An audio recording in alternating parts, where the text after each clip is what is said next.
Ball gowns, romance, and first kisses. More like lies, misogyny, and intimacy without consent. Yeah, you heard that correctly.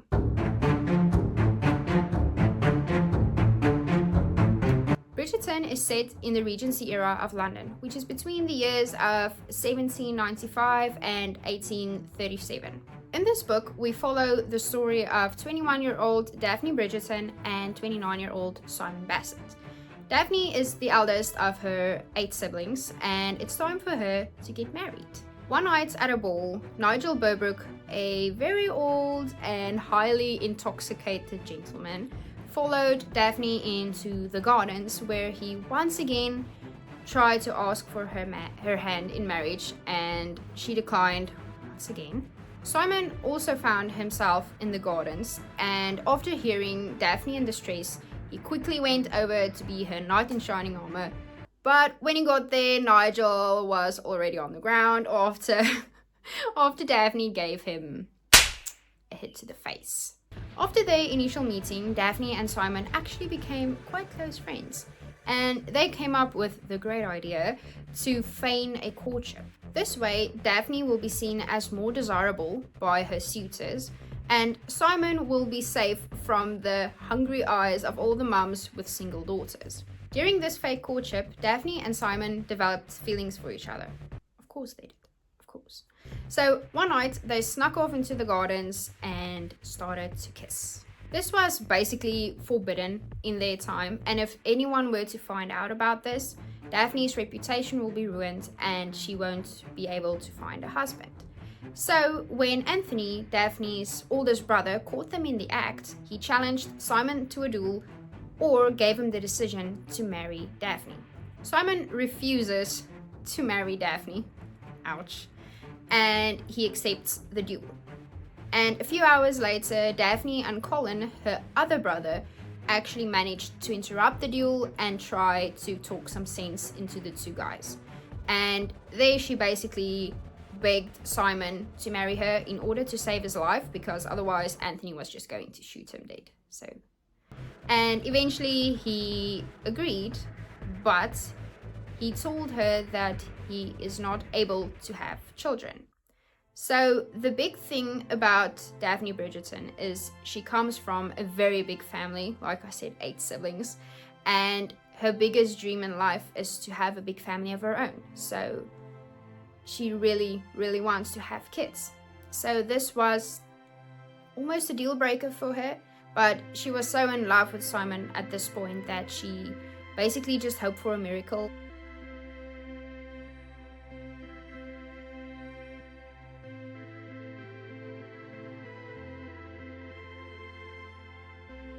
After struggling for 12 years to conceive, the wife of the Duke of Hastings finally gave birth to a son, Simon Bassett. But due to birth complications, she sadly passed away. And Simon was to be his father's perfect boy and his biggest achievement and the heir to their title.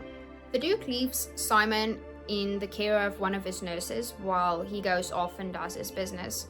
And when Simon is 2 years of age, he comes to visit him. And he then found out that Simon was still unable to speak.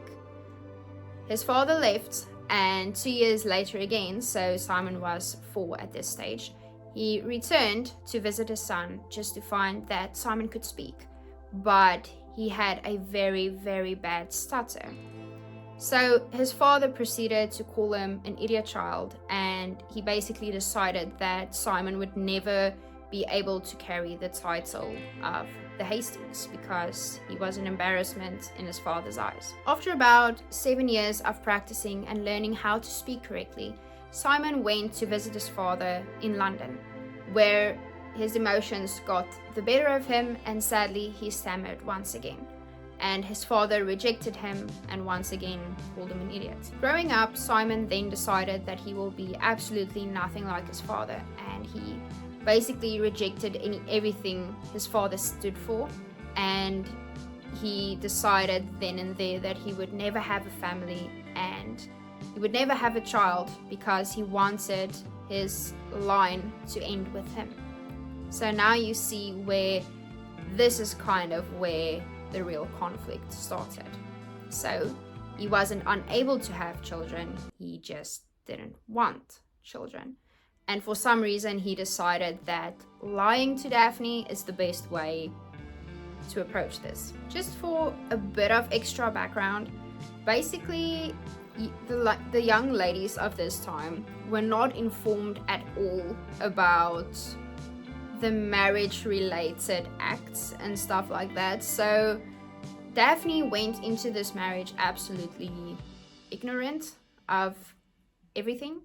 So just so you know that. After getting married, they then moved to Cliveden, where they would be staying. After talking to the housemaid, Daphne realized that Simon was lying to her and that he was actually withdrawing during intercourse as to not impregnate her. So she realized that there's something going on and he was using her ignorance as a weapon against her. She then confronts him about this and he basically just says, well, he absolutely will not have a child and that's just the end of it. And after quite a big fight, Simon then went to a bar and got extremely intoxicated while Daphne was still at home. When he got home, Daphne decided to do something absolutely awful and she took advantage of him in his highly intoxicated state and she made sure that he was unable to withdraw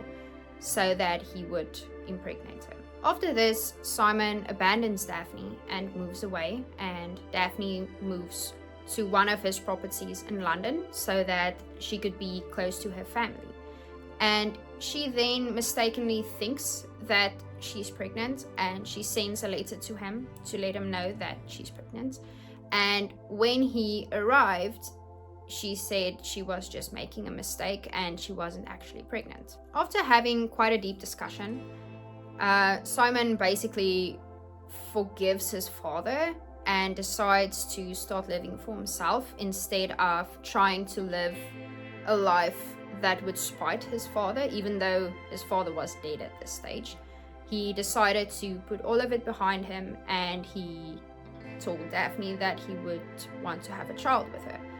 And 4 years later, Daphne gives birth to their fourth kid, which is a son called David, and they live happily ever after. There's something wrong with that.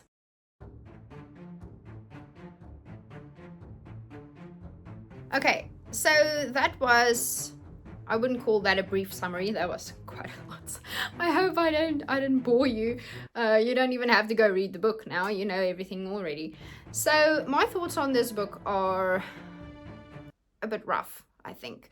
So firstly, I absolutely love the era in which this whole book plays off. I absolutely love the writing style in the first half of this book, because it's just that old English high vocabulary. So it's so nice, and I constantly found myself Googling, okay, cool, what does this word mean? Because I just find it so beautiful and eloquent to talk like that. So I really enjoyed it so much, and the story was quite grasping, and I couldn't wait to get to the rest of the book, because I did watch the series on Netflix before I read the book, and I really liked the series, so I decided to start reading the books. And that is about where the good news ended for me. So the book was quite a slow burn. So basically the first half of the book was just Daphne and Simon kind of getting along, and you can start telling that they're getting feelings for each other, and you get so excited because you're like, okay, anytime now, these two are actually going to confess their love for each other, or you know, something's gonna start happening. And then it happened, and it was awkward, to say the least. So the very first romantic scene, and you know, after they got married, was very weird, and I feel like this is kind of the stage where, you know, the first kiss, the first this, the first that, it's kind of the point where you're just sitting there and you're kicking your legs and you just get so excited for them because finally these two are getting together. And I found myself wanting to go run off a bridge. So it was so incredibly cringy and just awkward, and I was just reading the book through my fingers because I was just so uncomfortable during that whole scene. It was just horrible, and I'm not someone that likes spicy books anyway, and I didn't find this book spicy, but that was just, I was just uncomfortable, man. And it wasn't even explicit, it was just uncomfortable. So anyways, so that's my opinion on that piece. And then obviously the scene that we all know was, I think, so much worse in the books, and I really think that this was an unnecessary thing to put in the book, and even more unnecessary to put it in the Netflix adaptation as well. I feel like the book could have done without it, and it was extremely upsetting. It was horrible. So the thing is, just what I have a problem with is Daphne didn't face any repercussions for her deeds that she did. Like, none. I think it was maybe a chapter in between. No, I'm lying. It was not a chapter in between. Like, literally, it was the scene, and then the very next chapter, I think, they made up, and he told her that he loved her, and he told her that he wanted kids. I think it was maybe 2 or 3 scenes between those events. So she didn't apologize. There's literally an extract out of the book where she actually said she is not sorry for what she did. She's happy she did what she did. And that was just absolutely disgusting to me, and it kind of put a very big damper on the book for me as well. It was just uncomfortable, and I feel like it was just not necessary. But that's my opinion on that. So my favorite characters in the book, I have 2, because I couldn't decide on one, is between Violet Bridgerton and Anthony Bridgerton. They were my absolute favorites. Anthony just being this supportive and protective brother. Obviously he oversteps in the book a lot, yeah, but it's weird because it's just that time, but he does overstep. And Violet, the mother, just being absolutely able to pull the boys, well, men, sorry, they are men in the book. They are like, I think 29, because Simon and Anthony are the same age. She just grabs them by the ear when they don't listen and just pulls them around. And they are deathly afraid of her. So it's so funny. And in the books, they actually describe the 3 Bridgerton brothers, Anthony, Colin, and Benedict. They actually describe them as being like very big and buff guys. And I just imagine like little Violet just grabbing them on the ears. So that was quite fun. So those are my 2 favorite characters. And my least favorite characters are also kind of a draw. So my least favorite characters were actually Daphne and Simon. Yeah, don't hate me for that, please. Simon, for being actually quite misogynistic, because during one of the fight scenes they had after everything that happened, she closed the door and didn't want to open the door because they were in the middle of a fight, which was childish, but she didn't want to talk to him. And he actually told her, "You are my wife, I own you, and you will listen to me." So that was quite a bit out of character for him. I felt he wasn't really, I don't know, it just felt weird to me, but I really disliked that. And I feel like he tried to use his trauma to manipulate her as well and to force his will on her as well. So I didn't like that. I get what he went through and I feel sorry for him in that way. but there has to be a point where you don't let that influence you and you rise above it, and you don't let that like control or influence people around you. So but he's not the top one. Daphne, I think, is even more my least favorite character of this book, because I just found her completely selfish, and I just couldn't deal with her at the end of the book, because she just had this one thing she wanted in life, and I get that, but no, that's not how a relationship works. You have to compromise, and you have to think of each other and stuff like that. So in the beginning of the book, she was fine, and I found her quite intelligent, and she was a breath of fresh air. She was just like, oh, she actually knows stuff, and she was witty and everything. And then as the book went on, she just kind of got annoying for me. So yeah, so my final rating for this book is about maybe like 2.5 or 3 stars out of 5. So not very good. Not very good. I have seen that the other books are rated much higher than this one. This one is actually one of the lower ones in the 8-book series, I think. So this book actually made me quite unsure if I would really want to finish the whole 8 books, because that's a lot of books. So I just hope it really picks up from here. So if you have read this book, let me know in the comments down below what you thought of it, and if you have different opinions to mine. Obviously you are going to have. I've never been this harsh on a book before, but I just felt this was really not one of my favorites, and I feel like this is actually a rare case where the Netflix adaptation was so much better than the book, in my opinion. I feel like they spruced it up so much, and Lady Whistledown was also not a very big character in the books. You did like they gave you like extracts from her newspaper every now and then, every chapter or every second chapter, but that was basically the only involvement she had in the book. And I get that she's a bit more prominent in the Netflix series because you always hear her narrating and people are talking more about it. So I get that you are not able to fit everything that happened in the series, in the Netflix, into a book. Well, other way around, I know you can. I get that, but I feel like the book was so rushed at the end.